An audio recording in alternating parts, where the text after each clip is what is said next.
교재 91페이지입니다. 11장에서는 최선을 다해 선한 일에 힘쓰라는 교훈을 여러 예를 들어가며 언급합니다. 언제 어떤 재앙을 만날지 모르는 것이 인생인 만큼 늘 준비하며 살아야 한다고 말합니다. 그리고 자선을 베풀어도 그 대상을 제한하지 말고 가능한 한 널리 베풀고 투자할 때는 한 곳에만 하지 말고 여러 곳에 나누어 투자할 것을 권면합니다. 앞일은 아무도 모르지만 소중한 인생인 만큼 징조를 보고 재난에 대처할 줄은 알아야 한다고 말합니다.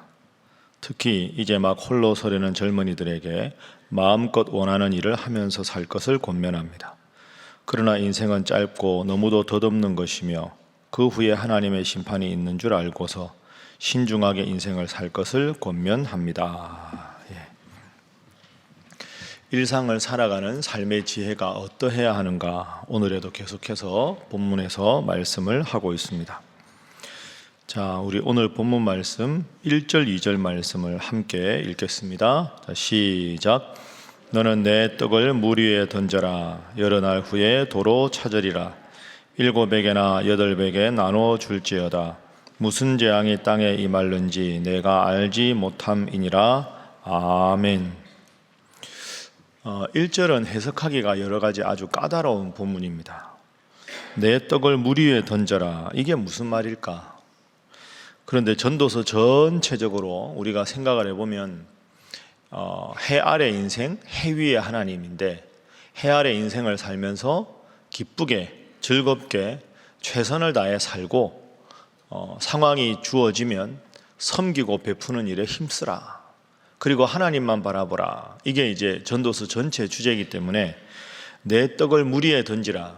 여러분, 떡을 물 위에 던진다 하는 것은 그 떡을 회수할 수 없게 된다, 이런 뜻이죠. 그리고 이전에 7배개나 8배개 나눠 줄지어다 하는 말 연관해 보면 내 떡을 물 위에 던져라 하는 말은 내가 가진 소유를 다시 받을 생각 없이 그저 나누고 사랑하라, 이런 뜻으로 해석하는 게 적절합니다. 그래서 첫 번째 기도 제목은 섬기고 베푸는 삶을 살아가게 하소서 하는 것입니다. 너의 떡을 물 위에 던지라. 그러니까 내가 가진 소중한 것이라도 물 위에 던지면 내가 회수할 수 없듯이 다 사랑하고 섬기고 베푸는 삶을 살아라. 그게 다른 사람 잘 되게 하는 게 결국 너에게 복이다.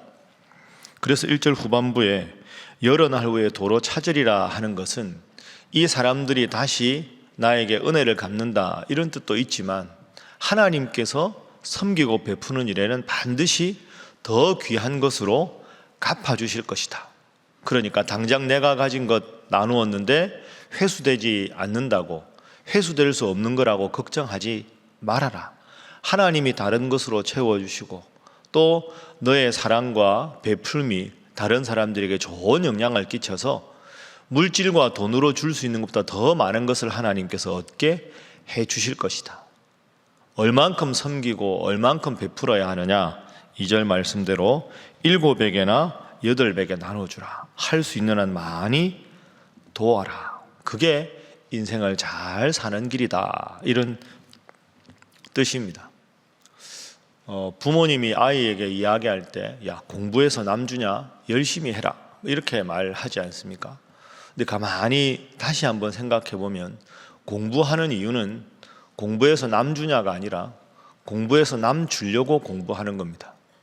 내가 공부해서 깨달은 소중한 걸 나만 간직하는 게 그 무슨 의미가 있습니까? 더 소중한 진리를 깨달았으면 함께 나누는 거죠. 진리와 배움은 나누는데 의미가 있습니다. 우리가 말씀 속으로 이야기했지만 말씀과 함께 교제가 나오면 제 친구 목사님들이나 아는 분들이 찾는 분들이 많습니다. 저는 기꺼이 나눠줍니다. 말씀 속으로도 기꺼이 나눠줘야 되는 거죠. 좋은 교회에서 하는 좋은 프로그램은 우리도 배우고 우리가 해서 좋은 건 나눠주고, 여러분, 배움과 좋은 건 나누는 겁니다. 돈을 왜 벌까요? 나만 행복하기 위해서? 그거 성경적이지 않습니다. 공부해서 남 주는 것이고 돈 벌어서 베푸는 겁니다. 교회는 많이 말씀드렸지만 초호화 여객선인 크루즈가 아닙니다. 전투함이지요. 나누는데 목적이 있습니다. 어제 이제 사랑의 김장을 했습니다. 우리 청구동의 부녀 회원들도 많이 오시고 주민센터에서도 관계자가 오시고 아주 행복하고 즐거운 날이었습니다. 어제 아침에는 꽤 추웠는데 많은 분들이 오셔서 점심 좀 지나서 다 마무리하고 다 나눴습니다. 10kg씩 박스에 넣어서 스티커를 딱 해서 250명 정도 되는 분들에게 다 이렇게 나눠드렸습니다. 아주 좋은 일입니다. 이런 일은 얼마든지 할 수 있는 만큼 교회가 해야 될 일이지요. 하나님께서 성도들에게 헌금을 하게 하시고 봉헌해서 재정을 세우는 것은 잘 쓰기 위해서입니다. 잘 쓰기 위해서 하나님께 드리는 것이지, 그걸 가지고 계속 교회에서 저축을 하고 그거 앞으로 큰일이 있으면 쓰겠다. 물론 때로는 그게 필요하지만 교회 재정은 들어오는 만큼 쓰는 겁니다. 그래서 그런 교회들도 많습니다. 그건 뭐 맞다 틀리다가 아니라 예산을 세우지 않는 교회들도 많습니다. 지출 예산만 세우는 거죠. 이만큼 지출할 필요가 있으면 거기에 맞춰서 하나님께 기도만 하는 겁니다. 그게 맞다는 게 아니라 그렇게 하는 취지가 뭔지도 잘 생각을 해봐야 되는 거죠. 우리가 하나님 위해서, 선교를 위해서, 이웃을 위해서 지출해야 될 걸 딱 정해놓고 그것 놓고 교회가 함께 기도해서 하나님 채워주시는 이상으로 하나님 앞에 바치는 것 필요한 거죠. 섬기는 일, 베푸는 일, 그게 우리가 해야 할 일이다. 너의 모든 것을 물 위에 던져라. 하나님이 반드시 더한 것으로 갚아주신다. 여러분 꼭 기억하셔서 항상 나누고 섬기는 일을 기뻐할 수 있는, 그리고 또 우리 교회가 그런 교회가 되도록 기도해 주시는 여러분 모두가 되어주시기를 주님 이름으로 부탁합니다. 자, 두 번째 기도 제목은 일상에 최선을 다하게 하소서 하는 것입니다. 전도서에 반복되는 주제입니다. 매일매일 하나님 주신 하루하루에 최선을 다하는 삶이 필요하다. 게을러 핑계대는 일, 하나님 싫어하시는 일입니다. 자, 4절 말씀 함께 읽어봅니다. 시작. 풍세를 살펴보는 자는 파종하지 못할 것이요 구름만 바라보는 자는 거두지 못하리라. 아멘. 6절도 읽겠습니다. 시작. 너는 아침에 씨를 뿌리고 저녁에도 손을 놓지 말라. 이것이 잘 될는지 저것이 잘 될는지 혹 둘이 다 잘 될는지 알지 못함이니라. 아멘. 4절에 풍세를 살펴보는 자는 파종하지 못할 것이다. 풍세가 바람의 흐름 아닙니까? 바람의 흐름. 파종을 해야 되는데 날씨가 어떤가 하는 걸 살피는 건 맞는 일입니다. 근데 4절에서 말하는 건 풍세를 살핀다, 풍세만 살핀다 하는 뜻이죠. 파종을 할 때는 때가 있습니다. 가을에 파종할 수는 없지 않습니까? 봄에 파종을 해야 가을에 수확을 할 거 아닙니까? 근데 파종을 해야 되는데 하기 싫으니까 오늘은 바람이 많이 불어 안 되고, 오늘은 뭐 햇볕이 이래서 안 되고, 내일은 비가 온다 그러니까 안 되고, 그래서 해야 될 일을 이런저런 요모조모 핑계대고 그냥 자꾸 늦추는 삶, 결국 파종도 못하니까 수확도 못하는 삶이 된다, 이런 뜻이지요. 풍세만 살펴보는 자는 파종하지 못할 것이다. 구름만 바라보는 자는 거두지 못한다. 6절에 씨를 뿌리는 것은 아침에 해야 되고 저녁에도 손을 놓지 말아라. 최선을 다해서 해야 할 일을 열심히 하고 핑계하지 말아라. 이게 마태복음 25장의 달란트 비유에도 똑같은 내용이 나옵니다. 우리가 충성할 때 묵상해 보지 않았습니까? 악하고 게으른 종, 요모조모 요거저거 핑계만 대고 안 할 궁리만 하다가 주인에게 쫓겨난 것이 한 달란트 받은 그런 종이었습니다. 주어진 일에 최선을 다하고 결과는 하나님께 맡기는 거죠. 그게 제일 지혜로운 일입니다. 지금은 게으른데 지나면 철들겠지. 여러분 철들든가요? 아닙니다. 성실한 사람 어릴 적부터 성실하고요, 게으른 사람은 죄송한데 나이가 든다고 그게 바뀌지 않습니다. 그러니까 신앙교육, 일상교육이 어릴 때부터 중요한 이유가 거기 있는 거죠. 공과 사를 구분하지 못하고 공적인 업무를 해야 될 시간에도 자신의 것만 자꾸 생각하고 요모조모 핑계거리만 생각하고 그렇게 사는 인생은 하나님 보시기에 참 부끄러운 인생이 되지 않겠습니까? 최선을 다하고 결과는 하나님께. 저도 목사님들께 늘 그렇게 이야기합니다.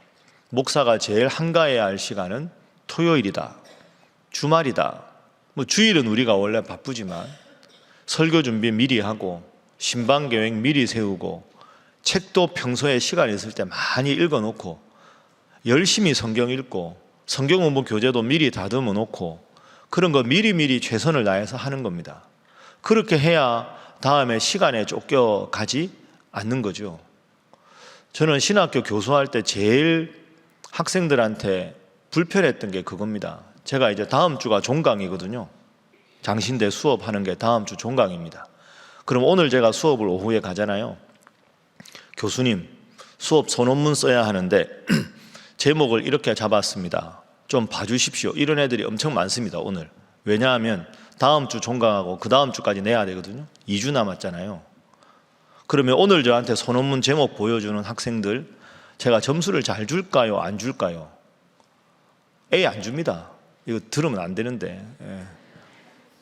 A 받을 자격이 없습니다. 기말 다 끝나고 다음 주 수업 끝나는데 지금 제목 잡아서 좋은 논문이 나올까요? 나올 수가 없습니다. 제가 늘 중간고사 때쯤에 제목 잡으면 그때부터 수업 끝나고 계속 지도해 주거든요. 하는 애들이 별로 없습니다. 지금 제목 잡아서 언제 목차 잡고 언제 소논문 쓰고 언제 참고문은 달고 언제 각주 달겠습니까? 좋은 논문이 나올 수가 없습니다. 그러면 기가 막히게 짧은 시간에 좋은 논문을 써도 죄송하지만 그 학생은 앞으로 공부할 학생은 아닙니다. 평상시에 공부하지 않고 순간적인 집중력을 가지고 순간적인 재치로 여러 가지 책 보고 쫙 구성해서 학생들 보기에 그럴듯해 보이지만 교수가 보기에는 미안한 말이지만 심히 조잡한 논문이 됩니다. 뛰어난 학자들의 글을 이것저것 짜집기 했지만 어떤 문장은 대학생 문장이 나오고 어떤 문장은 박사 논문이 나오고 어떤 데는 교수의 글이 나오고 그러면 학생들 눈에는 안 보이지만 제 눈에 보면 이 문장은 본인이 쓴 것이고 이 문장은 인용한 것이고 이 문장은 인용해서 자기가 풀어 쓴 것이고 다 보이는 거죠. 마치 옷 하나에다가 얽히절키 막 이 지저분한 거 붙여놓은 것과 똑같습니다. 그런 학생은 가급적 유학 가서 공부한다 그러면 다시 기도해봐라. 제가 그렇게 이야기합니다. 대학 때 열심히 공부 안 하는데 교수 돼서 열심히 공부할까요? 아닙니다. 그게 그렇지가 않습니다. 여러분 깊이 생각하십시오. 그래서 여러분도 자녀들에게 일상에 최선을 다하라고 가르쳐야 합니다. 최선을 다해서 주님 주신 시간 안에 집중력 있게 모든 일을 다 하고 일과 끝나고 나면 쉬고 그래서 하루하루를 어떻게 사는 게 제일 좋을까요? 열심히 하루를 최선을 다해 살아서 밤에 잠자리에 딱 누웠을 때 하나님 오늘도 주신 하루 부족하지만 성실하게 최선을 다해 살았습니다 하고 딱 누웠을 때 빙장이 탁 풀리면서 바로 잠을 잘 수 있는 상태, 그런 게 하루하루 모여 살아가는 것이 하나님 앞이 지혜로운 삶입니다. 한번 따라해 보시죠. 해 위의 인생. 따라하게 꼭 틀리겠습니다. 다시 합니다. 해 위의 하나님, 해 아래 인생. 해 위의 인생을 하나님을 바라보고 해 아래 인생에 하루하루 최선을 다하는 것. 여러분 내일이 전도서 12장 마지막입니다. 솔로몬이 마지막까지 강조하는 게 이겁니다. 해 위의 하나님을 바라보되 해 아래 인생은 하루하루 주님 주신 일에 최선을 다해 살고 내가 할 일은 시간 나면 베풀고 섬겨라. 그게 지혜다. 이게 전도서 전체의 강조점이 되는 거죠. 오늘도 주님 주신 일상에 최선을 다하는 여러분 되시기를 주님 이름으로 축복합니다. 마지막 전도서의 주제, 세 번째 기도 제목은 인생의 유한함을 늘 기억하게 하소서 하는 것입니다. 인생의 유한함을 늘 기억하게 하소서. 자, 9절 10절 두 절 말씀 함께 읽습니다. 시작. 청년이여 내 어린 때를 즐거워하며 내 청년의 날들을 마음에 기뻐하여 마음에 원하는 길들과 내 눈이 보는 대로 행하라.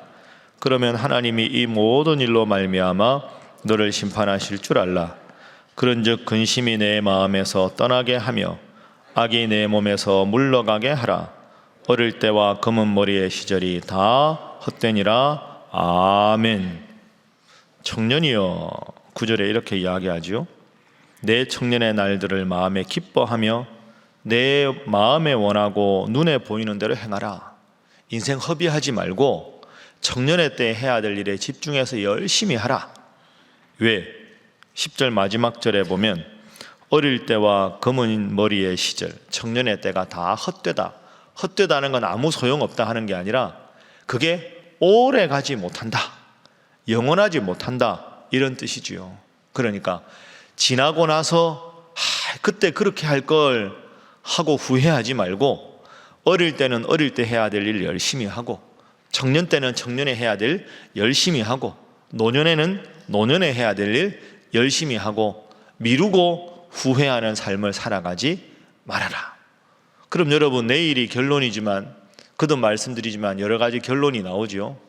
해 위에 하나님을 바라보고 해 아래 인생에서 그때에 맞게 최선을 다해 살고 섬길 수 있으면 열심히 섬기고 지나서 그때 그랬을걸, 내가 왜 그때 그랬을까, 왜 게을렀을까 후회하지 않도록 오늘 하루하루 일상에 하나님 주신 일에 성실하게 최선을 다해 살아가는 것이 지혜다. 이것이 전도서의 결론입니다. 여러분 꼭 기억하시고 이 인류 최고의 지혜자 솔로몬이 이 인생에 향해 주는 교훈 여러분도 명심하고 또 자녀들에게도 잘 가르쳐서 정말로 인생을 하나님 앞에 지혜롭게 최선을 다해 살아가시는 여러분과 자녀들 자손들 다 되시기를 주님 이름으로 축복합니다.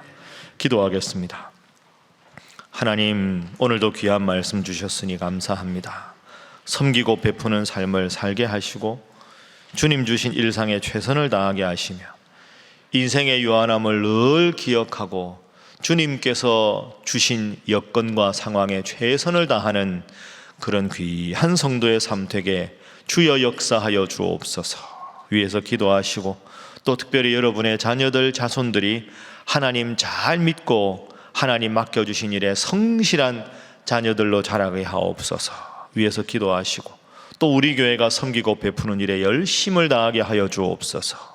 구역 모임 위에 오순절 집회를 위해 이 나라 이 민족을 위해서 다 함께 주님 앞에 기도하겠습니다. 주여 믿습니다.